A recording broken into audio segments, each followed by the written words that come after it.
Bizarre sky phenomenon shocks China. 2 moons captured. Across multiple cities, He-gangization of nearly 100 cities in China spreads to the south. A strange phenomenon appeared in the sky. 2 moons were photographed in many places across China, causing a stir among mainland netizens over the past few days. Shortly after the Mid-Autumn Festival, 2 moons were observed in the skies over many Chinese provinces, with one appearing bright and the other dim. On the evening of September 18th, the day after the Mid-Autumn Festival, netizens from various parts of China uploaded videos on short video platforms, marveling at the sight of 2 moons in the sky. The IP addresses of the users who posted these videos came from Guangdong, Sichuan, Zhejiang, Jiangsu, Anhui, Henan, Shandong, Heilongjiang, and other provinces, indicating that people across regions from south to north witnessed this strange phenomenon. Official media in Jinan, Shandong, and Qiqihar, Heilongjiang also shared related videos. When sharing the video, one netizen from Guangdong remarked, "It's terrifying to think about it carefully." After some netizens captured photos of the 2 moons, they began to question whether their cameras were malfunctioning. In addition, at 8 p.m. on September 18th, a 4.7 magnitude earthquake struck Feidong County, Hefei City, Anhui Province. Local netizens had taken pictures of the 2 moons just before the earthquake and later speculated whether it was a precursor to the event. Some netizens also reported seeing 2 moons on September 17th, the day of the Mid-Autumn Festival. Online videos show that the relative positions of the 2 moons varied across different locations. In some places, they appeared one above the other, while in others, they appeared side by side. The distance between them also varied. However, in almost all videos, one moon was bright and slightly larger, while the other was dimmer and smaller. Notably, the 2 moons photographed in Henan seemed especially unusual, with a significant size difference. In some videos, the bright moon appeared normal, while the dimmer moon looked less clear. However, in other videos, the bright moon seemed unnaturally bright, making the crater patterns invisible, while the dimmer moon appeared more typical. Some netizens remarked while filming that the bright moon looked slightly abnormal, as if it wasn't the real moon. Interestingly, on August 18th, 2 moons were also observed in Shenyang, Liaoning, although the phenomenon lasted only a short time. Recently, many strange phenomena have been reported in mainland China, including the 7 suns in Chengdu, a mirage in Beijing, a UFO in Tianjin, auroras in several northern regions, and more. He-gangization of nearly 100 cities in China spreads to the south. As housing prices in China continue to fall, property values in 25 provinces and 95 cities are trending toward he-gangization.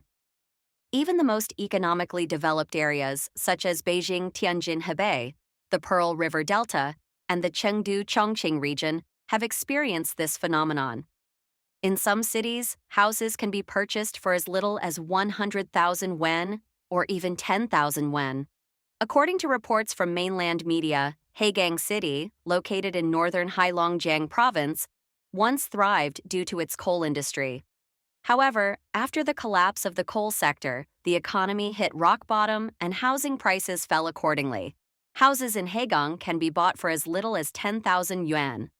Today, the He-gangization of housing prices has spread across 25 provinces and 95 cities in China. Even economically prosperous areas are surrounded by cities experiencing this trend.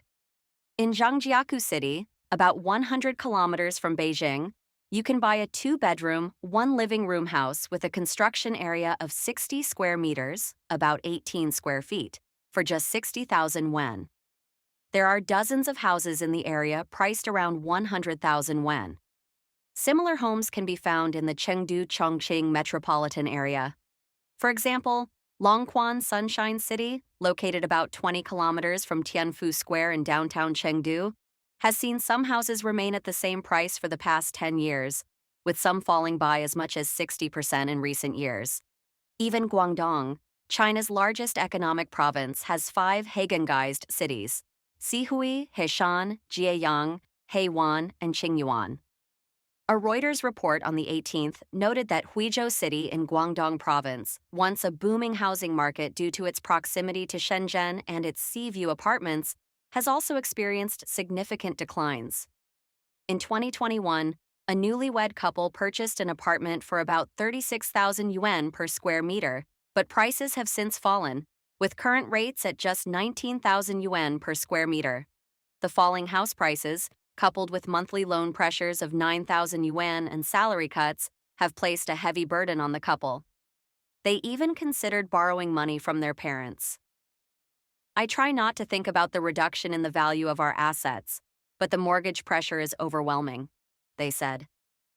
The report also pointed out that since China addressed the issue of high leverage in the real estate market in 2020, housing prices nationwide have dropped by 30% from their peak in 2021, dealing a significant blow to the Chinese economy. Analysts quoted in the report warned that the decline in real estate could trigger a series of chain reactions, including the suspension of developer investment plans and a slowdown in land purchases by local governments, further weakening their financial situations. Ma Hong, transliteration, a senior analyst at the GDDCE Research Institute, noted that overall real estate investment in China has dropped by 10% annually, which may directly drag down GDP by 1.5%. I didn't expect that after half a month in Guangzhou, I still couldn't find a job. I thought it would be easy to find a decent job here. You're still being picky? I just want a job, any job at this point.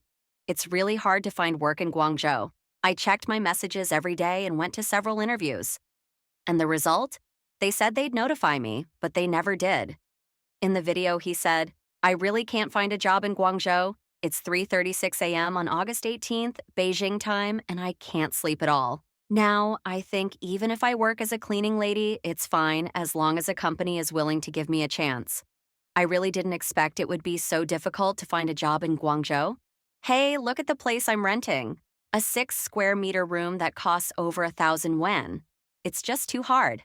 Many people are telling me to go back to my hometown, and I really don't know if I should. It's only September, and a large number of people are already returning to their hometowns from Guangdong. Topics like Goodbye Guangdong and discussions about the employment situation here have quickly become trending searches. It's reported that in Guangzhou alone, hundreds of thousands of people are struggling to find jobs. What happened? Cities like Guangzhou, Shenzhen, Foshan, and Dongguan were once the dream destinations for many young people and a hub for ordinary workers. Guangdong used to offer a large number of jobs with higher wages than other provinces. But now, a huge number of young people are choosing to leave Guangdong. In the video, he said, in the first half of this year, a large number of middle-aged white-collar workers became unemployed in Guangdong, especially in Guangzhou and Shenzhen. These people used to earn an annual salary of 500,000 yuan. But due to the economic downturn, they were laid off and replaced by fresh college graduates with monthly salaries of only a few thousand yuan. After being laid off, many pretend to go to work each day to avoid worrying their families. They spend all day in coffee shops or drive ride-hailing cars to make some living expenses. With the end of the year approaching, many company bosses have disappeared, and some people may just go home for the new year early.